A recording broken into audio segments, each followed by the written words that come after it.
Қайырлы күн ханымдар, менің есімім Сая. Бүгінгі сіздерге көрсететін видеоролигім күбіден майды қалай аламыз.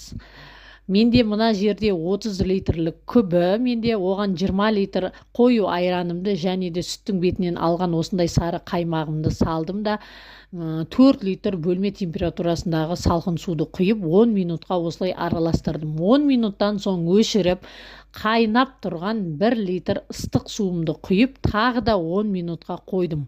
10 минутта айналып, өшіріп, ашсам, осындай сап-сары әдемі біркелкі майым түсіп дайын тұр.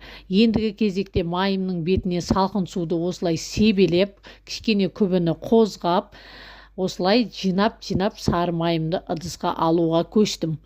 Жақсылап сары майды жинап алған соң, мен оны 4 қайтара салқын сумен міндетті түрде жуамын.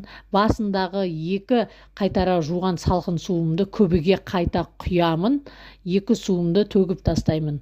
Жақсылап майды жуып, кішкене тұз салып, өзінің дәміне қарай тұзын салып, ыдысына салып, холодильникке салам.